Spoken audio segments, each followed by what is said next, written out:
Hey there, welcome to TV Guys. You are smack dab right in the middle of Christmas. In fact, today itself might be Christmas. So if you're listening when this show comes out, Merry Christmas. If you don't celebrate Christmas, I'm so sorry. I hope that people give you presents anyway, just for free. Happy I'm birthday, Matt. Jesus.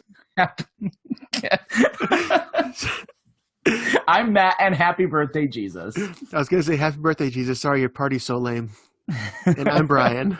And as you can guess, we are talking about more Christmas episodes. So last week's episode, if you did not listen to that episode, it's a great one. You don't have to listen to that one to listen to this one, but we are doing our top 3 Christmas TV shows. And because we love all these shows so much, we can't narrow it down to one top 3 list. So we've done 2 top 3 lists. So last week was 6, 5, and 4. This week is 3, 2, 1. And we know our numbers now. Yep, and as a reminder, last week, see if I get this right, I talked about Community and New Girl and Grounded for Life, and Matt talked about Smallville.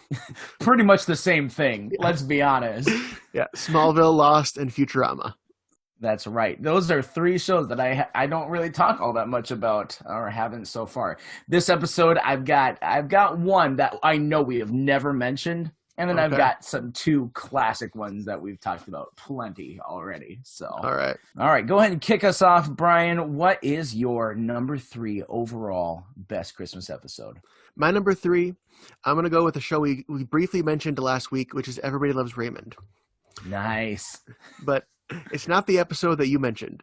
I'm going with season 8, episode 10, called Jazz Records. Oh, that's a good. I remember this one. That's a good episode. This is a good one. It's all about Ray trying to make up for ruining his dad's records when he was a kid. The whole point is that Ray's dad, Frank, had these great jazz records, and when Ray was a kid, supposedly he pushed the records up against the furnace to set up his Hot Wheels track, and they all got burned and ruined, and Frank has been holding a grudge for 30 years. At one point in the episode, he says, "Here's a story. Once upon a time, I had great jazz records. Then you were born. Now I don't." And as a parent, I can definitely relate. Yeah. You lose all sorts of crap that you like. Yeah. So Ray decides to make it up for him by getting the new technology, which is a CD player. So this is both very dated and relatable, because it's dated because the new technology that his parents are rejecting is a CD player. But at the same time, the principle of parents not getting new technology will just always be a thing. Yeah, absolutely. Earlier this year, I was with my mom, and she was deleting some old pictures off her phone, and she accidentally deleted one she didn't want to. I told her, "You can just go to your recently deleteds in your phone," and it's like, "I don't know if my phone has that." I'm like, "Yeah, it does. Let me show you." I love those, I think it's Geico commercials, where it's like the guy who, when you turn into your parents, there's a guy they bring in to help you not turn into your parents. Oh, and yeah. Those are just the best. He's like, "Oh, we go to the movies. And our phone starts ringing. What do? We push this button right here. My phone doesn't have that." Nope, they all have it right here. And that's kind of one of the points of the episode is Ray's trying to get his parents to embrace technology and with a CD player. Because he's like, "Yeah, we gave you one for Christmas." And he goes down and his mom's like, "Yeah, it's over there." And there's just a pile of things, even like a microwave they refuse to use and all this stuff. It's like, yeah, well, they gave it to us for gifts, so we're not going to get rid of them, but it's just right there. We don't need it. One of the things that's great about this episode is it calls back all the way to season 1, where early on in Everybody Loves Raymond's show, Ray gets his parents this Fruit of the Month Club subscription. Oh, yeah. And they hate it. It's talked about probably every single season afterwards. Like, just this PTSD of this fruit is going to keep coming every month. And like when he tells them at first, he's like, "Did you like your present?" They're like, "Oh, you gave us pears, a whole basket of pears." And like they just keep going on. I was like, "There's just so many pears." And he's like, "Well, next month there will be something else." And then his mom freaks out. "There's next month?" It's like, yeah, it's a whole club every single month. She's like, "They're going to keep coming?" And she freaks out so much that he like cancels it. So in this episode, he's still like, "I'm trying to live down all of these bad presents I've given in the past. I want to finally give my parents a good present." And he's like going through these couple that he gave things. Then he gets like, "And the freaking Fruit of the Month Club." Yeah. And he's so obsessed with it. Like he knows that his parents are out shopping. So he breaks into their house and he sets up the CD player. He's like, they're going to walk in, and I'll be playing my dad's jazz records, and he's going to like it. But then when they walk in, he plays it. He forgot that the volume was all the way pushed up to max. And so they walked in, and some jazz music starts blaring, and of course they're freaked out. And they drop all the presents they just bought. Like there's some eggs they just dropped on the floor. It's just like, and then his dad has to sit down to like catch his breath after that. And then later on, when he's like, "No, let me show you," and his mom's like, "Oh, he's gonna turn on the horrible machine again," and covers her ears. And then Robert shows him up, because Robert actually is able to get the vinyl record too and play it for his dad. And his dad is just sitting there like, "Oh, this is it. This is the stuff," sort of thing. And the very best part, do you remember how this episode ended? I thought that's how it ended, was him just sitting there listening to the record, but it might have been different. No, there's one more thing. So actually then Robert confesses that it was actually him who moved the records 30 years ago, and he let Ray take the blame for the past 30 years. And then Frank was like, it's okay. It happened 30 years ago. And Ray's like, "You were just giving me crap about this. You made me suffer for 30 years. I forgot about that. Is great. That's a great twist of that. Unfortunately, it's no longer on Netflix. It used to be. So I don't know where you can stream it. I don't know if it's on Hulu, but if you have access to watch it, check out Jazz Records in season 8 of Everybody Loves Raymond.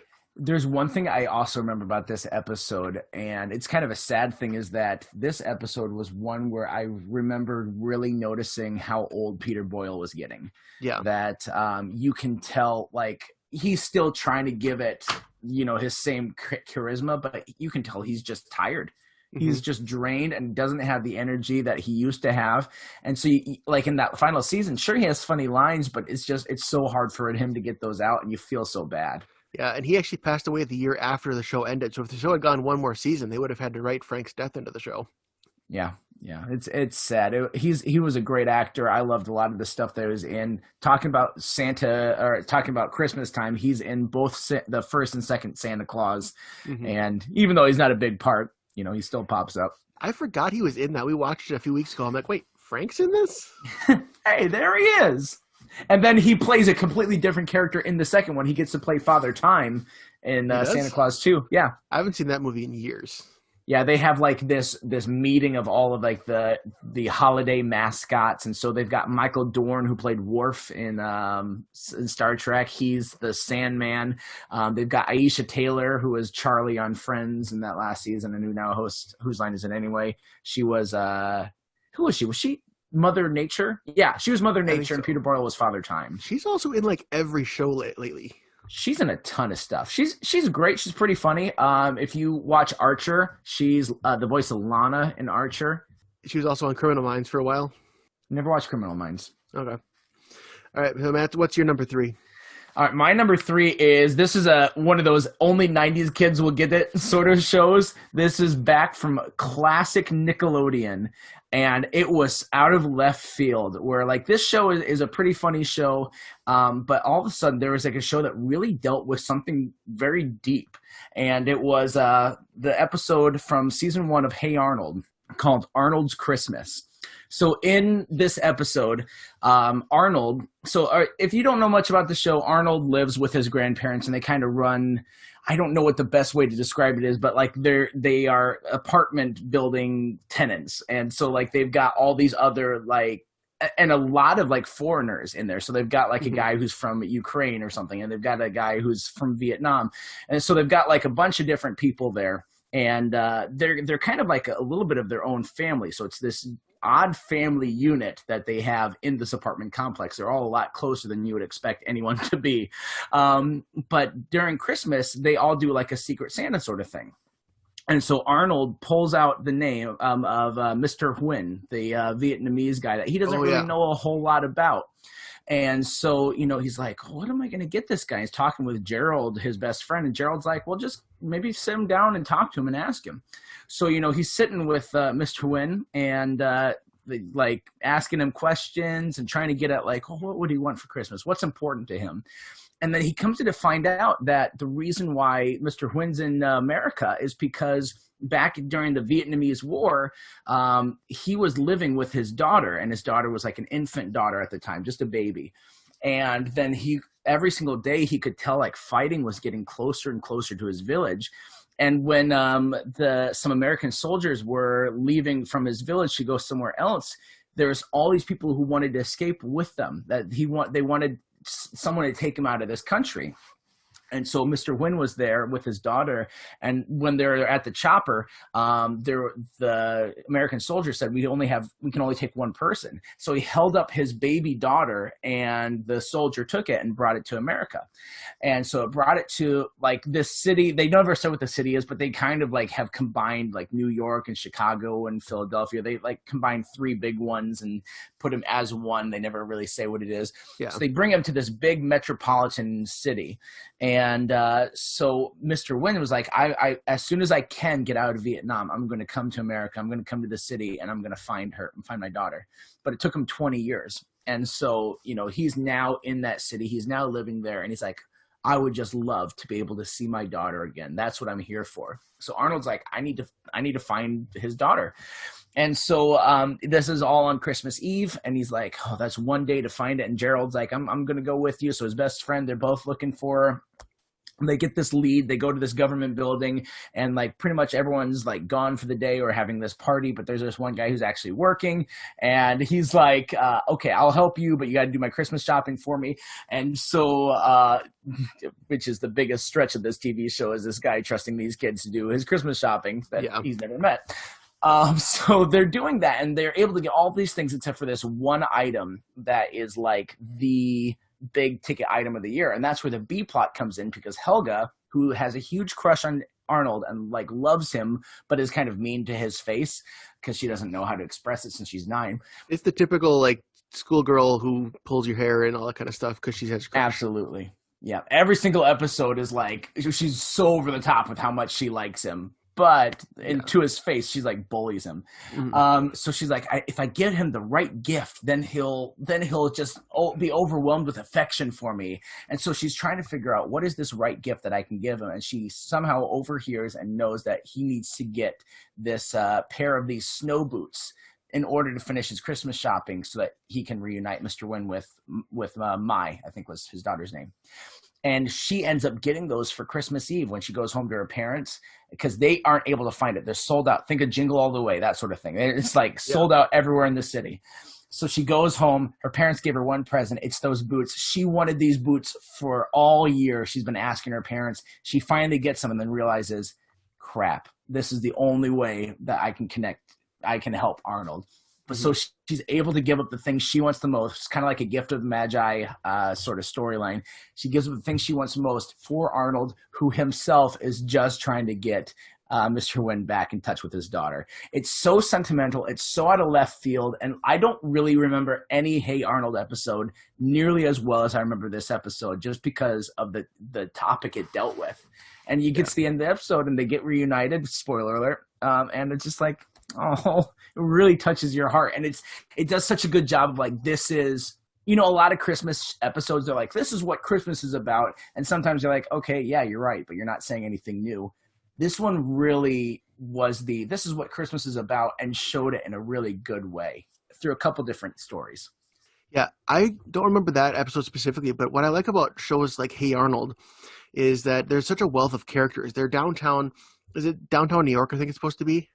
Yeah, like I said, it's kind of a combination of the creators. They combined 3 cities together. Between the kids and the people who live in the building, there's so many characters, and so sometimes they'll have an episode where Arnold's still like the main character, but this is really like the Mr. Wynn story. And I think they've done that with a few other characters. But let's just take a moment and explore all these other people, which in a live action show you might not be able to do, because in a live action show you're thinking, well, why am I not seeing one of the 6 main friends? That kind of thing. Mm-hmm.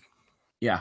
Yeah, actually. Yeah, it's a really good show. I remember liking it a lot. It was like, to me, honestly, one of the last really good Nick shows. Mm-hmm. I felt like some of you might disagree with me, but maybe I was just getting too old. I don't know. No, I've had the Hey Arnold complete series on DVD in my Amazon wish list for a few years. I haven't actually gone out and bought it yet, but because I know when I buy it, I'm gonna have to watch all the episodes, and I don't have time for that, but I want to.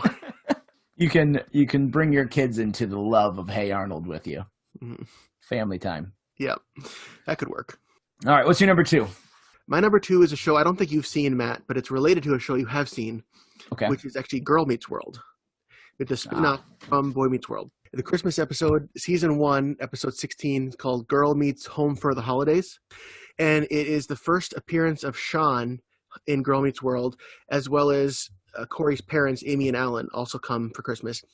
And his parents really don't have a whole lot to do in the episode, which I don't really mind. Like, they're basically just there for fan service. Like, hey, remember the parents from the old show? Well, now they're here again. But it's believable because, yeah, they're visiting their family for Christmas. It kind of annoys me when they do that and there's not a believable reason. Like, hey, it's my childhood friend from 20 years ago, man, randomly stopped by, huh? Looking at you, Fuller House. And this way it made sense. But the real kind of meat of the story is Sean. Because Sean wasn't just a one-time, hey, I'm back from Boy Meets World. Sean actually was in a bunch of episodes of Girl Meets World, and he had an ongoing story arc, which I thought was really interesting. Sean's story was actually more interesting than a lot of the show otherwise. So the thing is, Sean comes and, obviously he's super excited to see Corey and Topanga and even Corey's parents, but he's always kind of a little awkward and he doesn't really know how to talk to Corey's daughter, Riley, who's like the focus of, she's the girl in Girl Meets World. And Riley thinks, well, why doesn't Sean like me? He loves my parents. Why doesn't he like me? And it's an ongoing thing with Riley and her best friend, Maya, who's like her Sean. It's like they're the Corey and Sean of Girl Meets World. And they eventually just corner him and be like, hey, why don't you like Riley? And throughout the episode, they're also saying like, well, if you like my parents, when's my birthday? And eventually Sean kind of flips on him. He's like, well, you were born on this exact day. This is what time you were born. You were this many pounds. You were this many ounces. Like, he knows all of her information because he realizes that Sean does like her. And obviously Sean loves the Matthews family.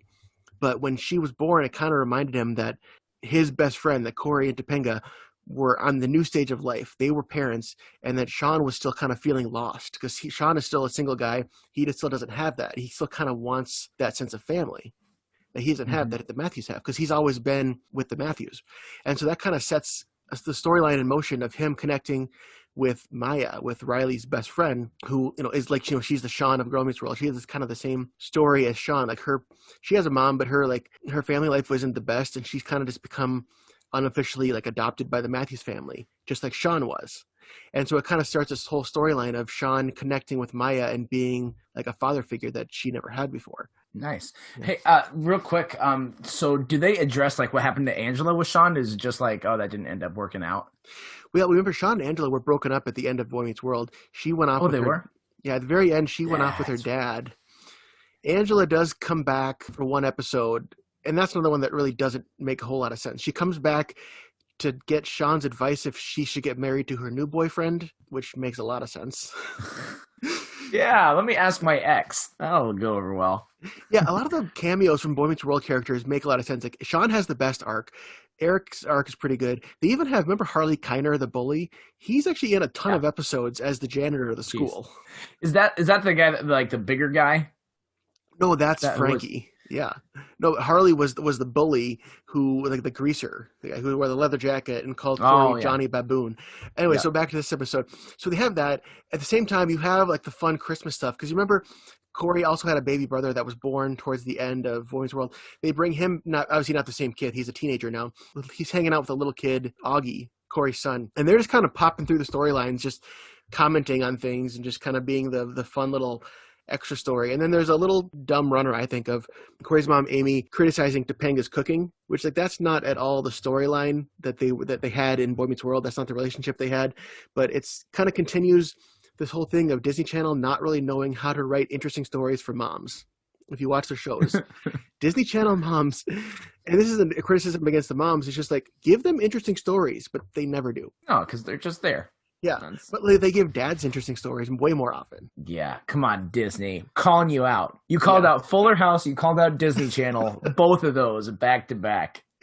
Exactly. No, this is a good episode. It brings you into Sean as a character because they do both. They have the nostalgia for those of us who grew up in Boy Meets World, like, hey, it's Sean.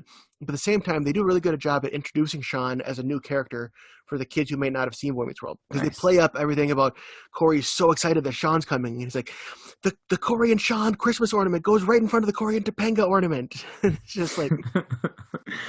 Oh, it's just like a fun episode. You get to see the parents and have this fun Christmas stuff. Like, at one point, Augie, the son, is like, well, what's the difference between having an old dad and having a young dad? And then Joshua, Corey's younger brother, says, well, a younger dad doesn't fall asleep at a party. And then Corey's dad's fast asleep. And then Augie points to Corey and Sean, who are also fast asleep, call back the yip, yip, yip, yip, yip thing from Boy Meets World. Mr. Hunter's got the yips today. Yeah. That is funny. So for Boy Meets World fans, it's a fun trip down nostalgia. And for Girl Meets World fans, it sets up a good storyline going forward with Sean and Maya. Nice. See, as a Boy Meets World fan, hearing that, I'm like, oh, I'd want to watch that. Girl Meets World is actually better than some of the newer Disney Channel shows. Like, they're just not as good anymore. Yeah, but at the same time, yeah. I'll take your word for it. Yeah. I don't have any experience with those.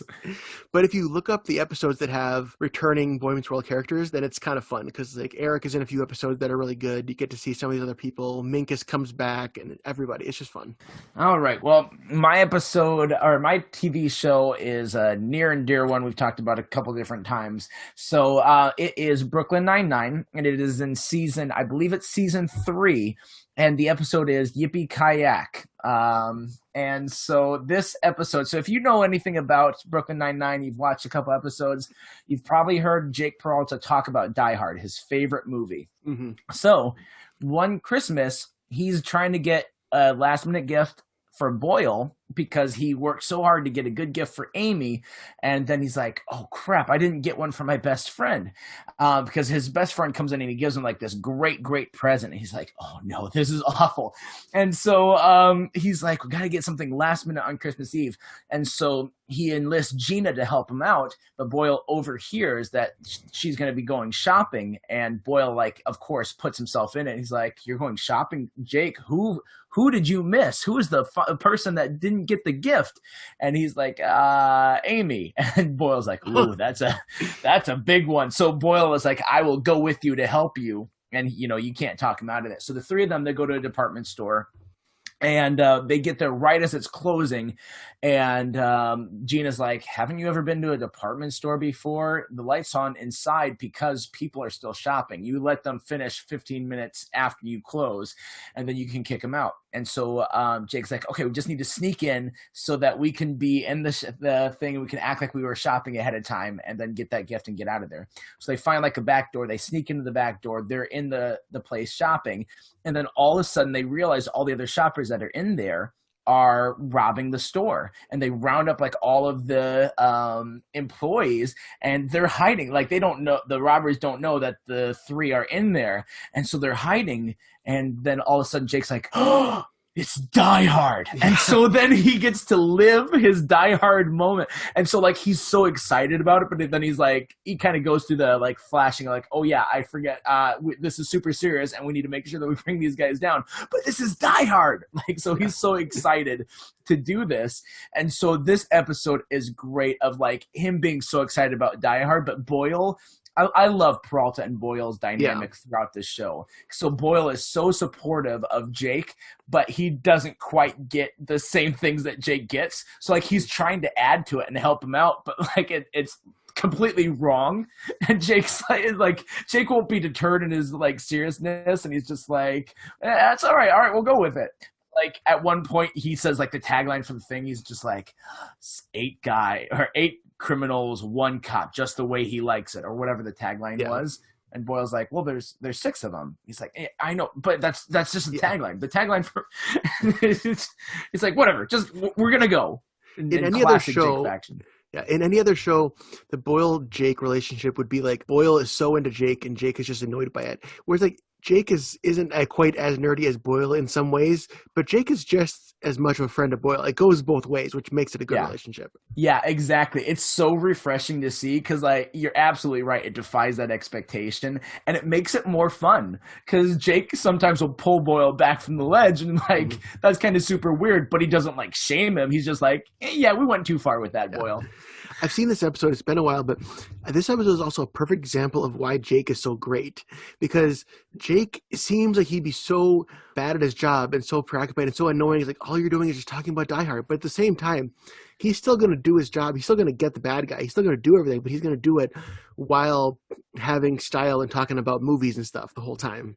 Yeah, exactly. And so, when they're like eliminating the guys one by one, he at first, like, in doing his job, he's like, I need to know how many guys there are specifically. So he's like looking out and he's seeing and he's counting all the guys, but then he's giving them names from what's it called? He's like, all right, we're gonna call you Hans, and we're gonna call you, and so he's giving them all the Die Hard names, and then he's about to give another one, like another name, and then all of a sudden over the walkie-talkie, another criminal is like, hey, Matt, can you get this? He's like, freaking Matt. He like writes it down because that's not one of the criminals in the movie. Yeah. And so like then he's just like really upset that his name's Matt for like the rest of the time. And the funniest part of this episode, there's this B plot with Holt and Rosa and Amy that's not interesting at all, where, I mean, it's fine, but it's like Amy is trying to show she's as cool as they are because they're going to do a polar plunge. And even though she's like always cold, she's like, I'll do it with you. I can handle it.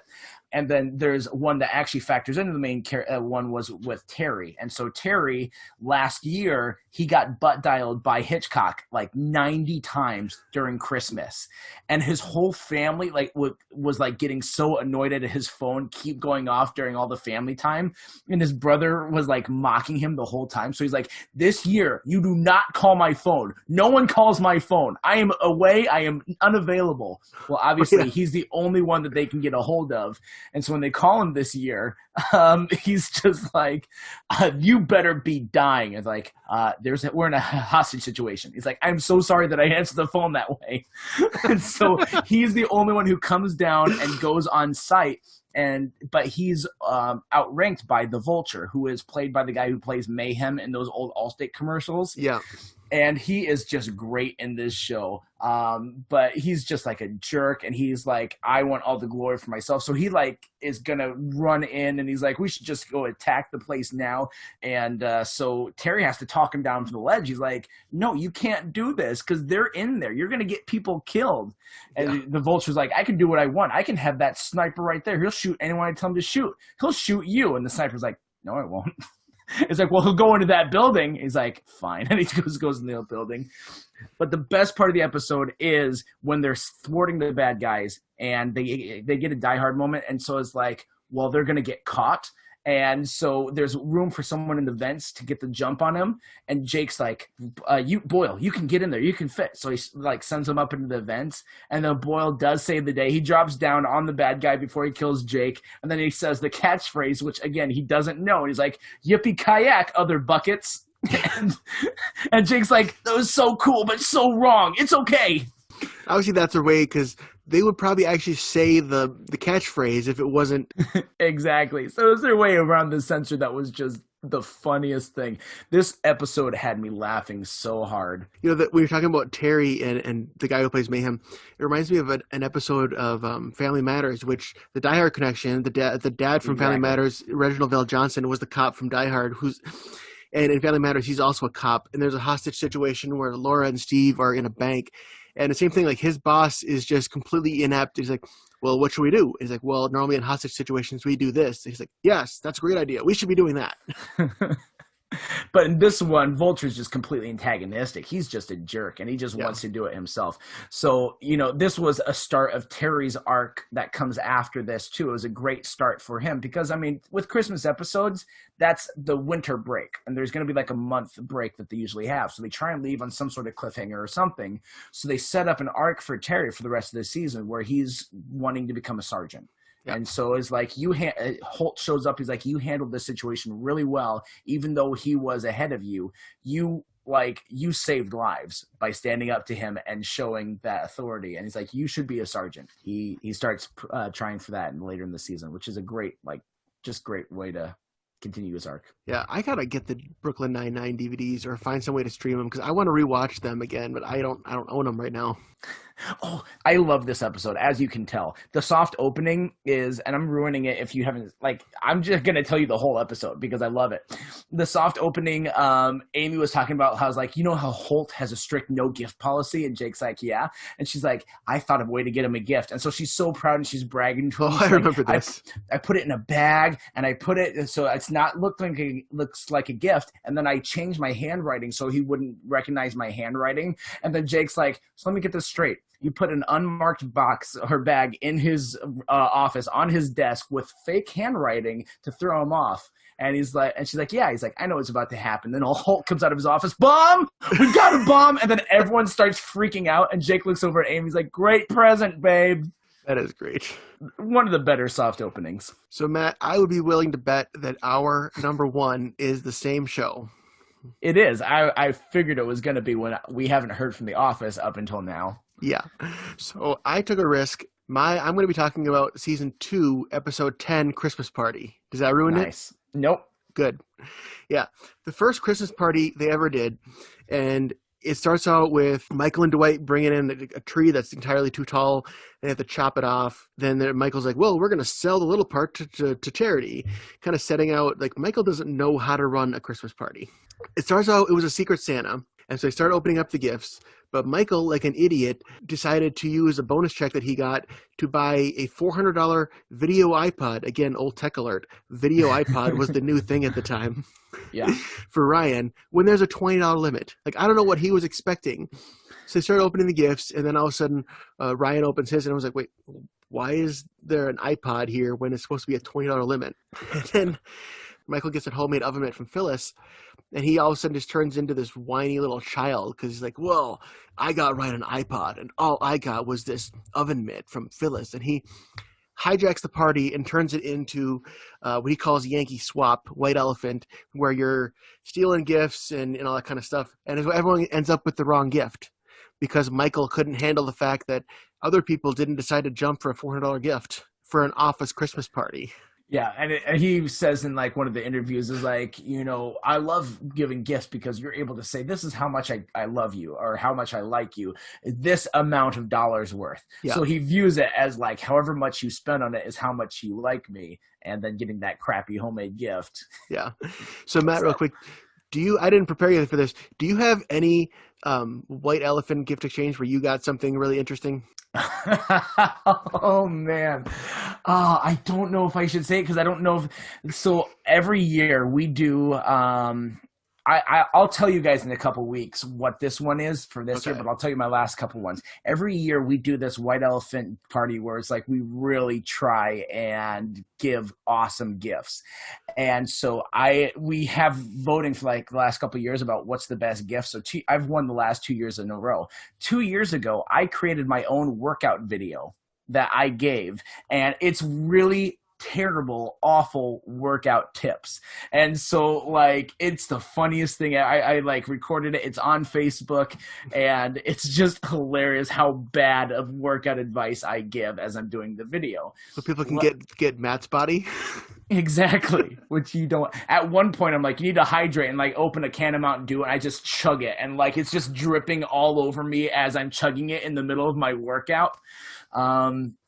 Then last year I had someone, I got him, and he's not like a girly guy at all or whatever. It's like the furthest you can get. I got him this sequin, not him, but I got for the thing, a sequin pillow that is like pink and sparkly, but when you shimmy one side of it, because it's reversible image, when you like make it show the reverse image, it's his face underneath it. So he got like this, I don't know who ended up with it, but it's the sequin pillow of a bad picture of him that if you and it was just hilarious. So funny. This year is gonna be even better. I'm gonna tell you guys in a couple weeks because it is so funny. Excited to hear about that. I know we're running long, but I had to tell you this. So back in college, I don't know if you remember this, Matt, there was a young adult for the church, young adult Christmas gift exchange, kind of similar to this. And my sister decided to put in as a joke a picture of me when I was like 14 and had acne and put it in a frame. So a framed awful picture of me was in this gift exchange.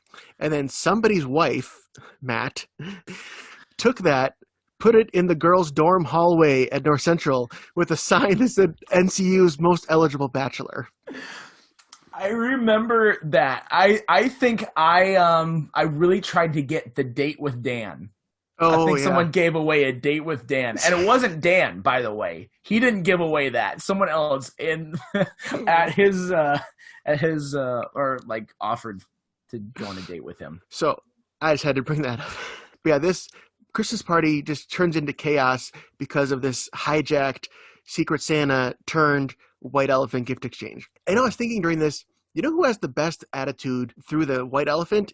Through the Secret Santa too, is Jim. Because Jim gets this old crappy shirt from Creed, and he just doesn't care. Jim went into this thing like, you know what? It's an office Christmas party. I get what I get. I don't really care. So he just holds up the shirt's like 5 inches too short for him, and he, And I love his interview thing too, when he's just like, clearly Creed had forgotten and went into his car and found one thing that he could find and gave it to me. And then Creed is like, yep, that's exactly what happened. Yeah. And like Jim put a lot of effort into Pam's gift, but that's only because he got Pam. I think if Jim had gotten anybody else in the office, he would have just given them a gift card, which is fine. Yeah, he would have done the same level of care he does for Halloween outfits. Oh yeah, exactly.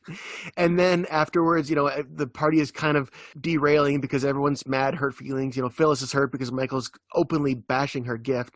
So he goes and gets 15 bottles of vodka and starts into like drunken mess. Do you think this is enough to get 18 people drunk? 15 bottles of vodka? Yeah, that should do it. And then it's a rare episode where Todd Packer shows up and he's not the worst, because by the time Todd Packer shows up, the party's already in chaos. He can't really do much else.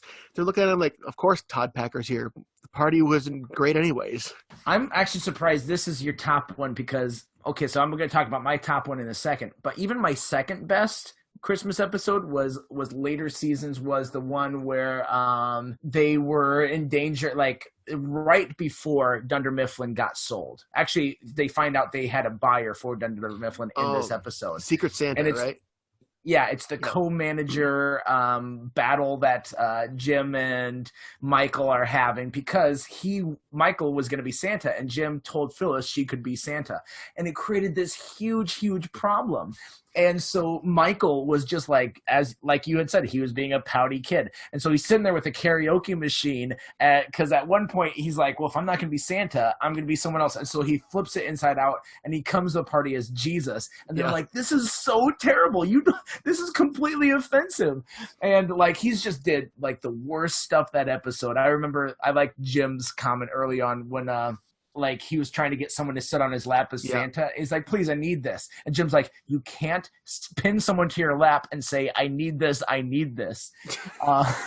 So then he's sitting there later as Jesus, all grumpy, and he's got the microphone and like they're doing the presents, and he's just like, oh, that sucks. And it's just like someone got candles, like, well, that's very fitting. There's going to be a lot of fire where you're going. Yeah, and then, of course, Angela's like, amen. Yeah, I don't remember who it was, but there was something going on. Oh, it was Stanley, because of Stanley's affair. Oh, that's right. Yeah, thank you. That's not a good one, but I always had a soft spot for the first. I mean, obviously my favorite is the one that I knew you were going to pick, so I went with this one instead. But I like Christmas Party. It's a fun one. Yeah, so my top one, and it's probably Brian's actual top one, like he said, is season 3, Benihana Christmas, the best episode of The Office to me, and it's actually the first episode of The Office I ever saw. And that might be why it's so special, because I'm like, this show is freaking hilarious. Mm-hmm. Like, every beat of that episode is great. It opens with Michael so excited to go on a ski trip with so excited to go to Sandals with Carol, his girlfriend at the time.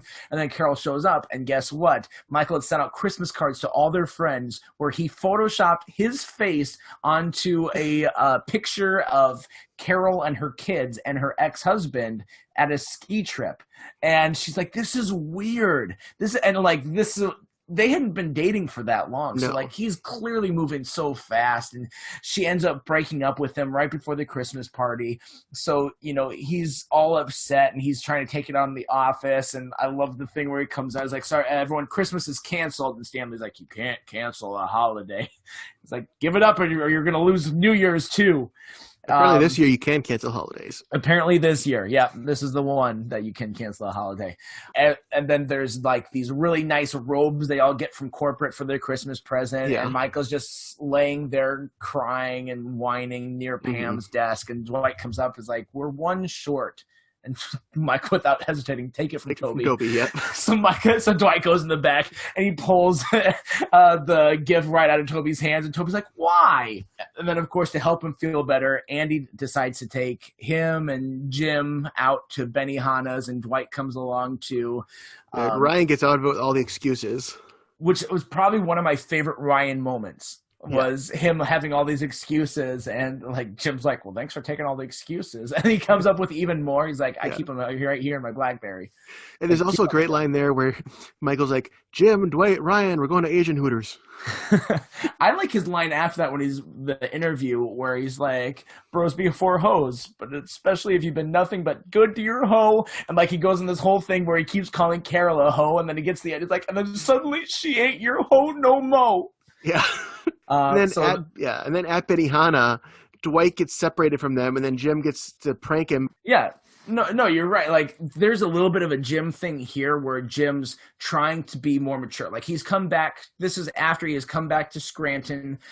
He had just got back to Scranton a few episodes earlier. And so he's like, I don't want to fall in my old ways because my old ways got me hurt with Pam. So I'm not going to be as pranky. You know, like, he's trying to pull back a little bit and be the new person. So, like, he's trying not to prank Dwight, but Dwight just makes it so easy for him. So when they're at the restaurant, Dwight's at like being stupid and asking, like yelling across the table because he got separated from the other three. And then so Jim's just screwing with him by giving him wrong answers and telling him the wrong thing is happening. And actually has like a B plot that is really surprisingly good for it being as simple as it is. Angela has a party planning committee and she's wielding it like the power-hungry, crazy person that she is. So Karen and Pam create their own committee to host their own Christmas party. The committee to plan parties. Yep. Exactly, because Angela's party sounds lame. And so they do like everything better. They have margaritas there. They start 15 minutes earlier. They have karaoke machine, all this sorts of stuff. So then the whole office is torn between, well, which party do I go to? And Kevin's like, well, you know, Angela's party has Angela's brownies, but it also has Angela. So he's like, what do I go to? So most people go, and then they end up combining the parties at the end. But it's funny, like right before the commercial break, I remember this being such a weird spot to take a commercial break.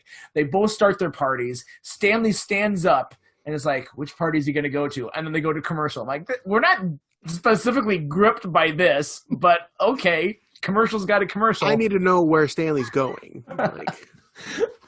But it still worked. It was pretty funny. They end up coming together, and then everyone shows back up from Asian Hooters, and Michael and Andy brought to the office two of the waitresses.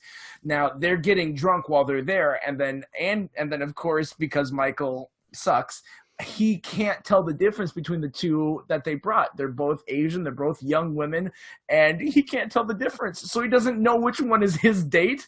And so like he stages this whole thing, which is, I think, the best part of the episode. He stages this whole thing where it's like, where's my girl? And like the two girls are standing together. It's like, where's the one I'm looking for? Oh, is she in the fridge? I don't know. Just trying to get her to bite and say something.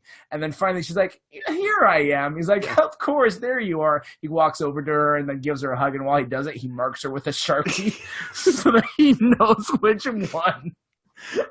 Oh my gosh. Karaoke scene, which is really cool because, well, at first there's no karaoke because Angela stole the cord, and then later on when they're merging the parties, Angela just walks over to the plant.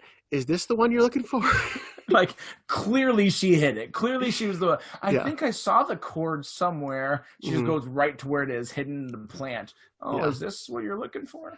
Yeah. And when they're doing karaoke, like Creed is singing one of his own songs, and Kevin starts singing You Ought to Know. Is that by Alanis Morissette? Yep. And he was singing that before, like, Dwight comes to the rescue. Not Dwight. Daryl comes to the rescue early on before they get the karaoke machine up. So he brings up his computer. Man, I'm so, his things. He brings up his piano, and he's playing a little bit of keyboard for him. So he does that for Kevin. But then they get it back, and Dwight sings Lady by Styx, which is awesome. Oh, Angie and I, every time we hear the song, We Belong by Pat Benatar. Yeah. Kelly is singing We Belong. Every time we hear this song, we do the same thing. So she's singing We Belong to Each Other, and then she's like, Ryan. Yeah. And he's like drinking a margarita. In my mind, I do that too. Every time. It's just like I can't hear the song "Kiss from a Rose" without thinking of Dean and Jeff in Community singing that at the mall. It's funny how much they got into it. Yeah, and then there's also a really like nice part at the end too that kind of snaps Jim back into being more Jim than he was as he's trying to get older, because Pam is like, for your Christmas present, I've been pranking Dwight for this whole thing where it's like I've been communicating with him that I'm from the CIA. So now you get to choose his assignment. And Jim's like, I'm kind of beyond that sort of stuff. And so kind of lets her down a little bit. And he's like, I'm not going to be doing the pranking. But then he has this conversation with Michael because the Asian girlfriend that he brought just leaves. And she's like, this party's lame. And, he gets broken up with again. Yeah. And so Jim's like, you know what, Michael, you had a rebound. And, don't get me wrong. Sometimes rebounds can be great. But when it ends, you're just left thinking about the person that you were with to begin with. And It's like it's a revelation for both of them. So Michael ends up, we don't see who he calls, but Michael ends up calling Jan at the end of the episode and inviting her to go to Sandals with him. And then you can also tell that Jim realizes Karen is his rebound. This is his rebound off of Pam. And he's still hung up on Pam. Although he keeps dating Karen for the rest of the season, though. He does. Yeah, it still continues for a long time. But, Jim kind of sucks. But at the same time, you forgive it because he's like, oh, he loves Pam. Even though he dumps Amy Adams in a crappy way. Even though he kind of sucks to Karen. And he does try. It's not like he's a terrible person. He tries. But, you just get hung up on a person. Yeah. So this is why when I talked about the Office moments, the episodes we did a couple episodes ago, I said that I couldn't include moments from this episode because I can't just pick one moment from Benihana Christmas. It's one of the, I'd say, perfect episodes of Lost. There's like a handful of them, and this is one of them. 100%. It's a great episode. Great writing, great acting. Everything was perfect. Yeah. All right. Should we jump into trivia? Jump into trivia. What was the question from last week? So last week it was, who did Kevin Corrigan, I said Sean last time, Kevin Corrigan, who played Uncle Eddie from Grounded for Life, who did he play on Community? He played drama professor Sean Garrity. That's where you got Sean from. Yeah. Sean Garrity, who we played a couple times. In the first episode, he was pretending to be a conspiracy theory teacher called Professor Sutton. That was a great episode. It was. He's a good actor. I like this guy. He's funny.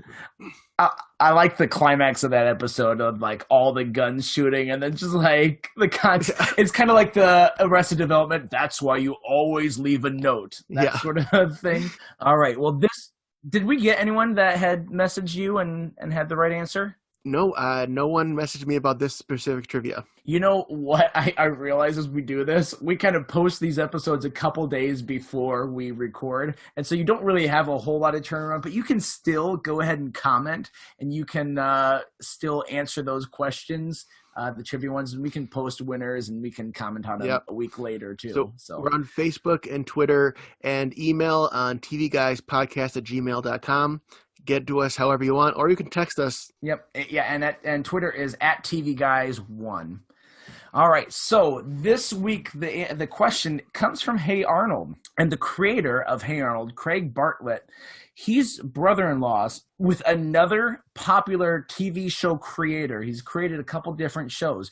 Which TV show creator is Craig Bartlett's brother-in-law? I don't know this one. Yeah, it's a surprising one. It's surprising the connections that we have, and it's one of those pieces of trivia that you'll just drop at parties, and be like, "Did you know these guys are related?" Yeah, like the guy from Stranger Things and the guy from Parks and Rec. Did you know they were related, Matt? And on that note, this is what I get for not fact checking myself. I never live these things down.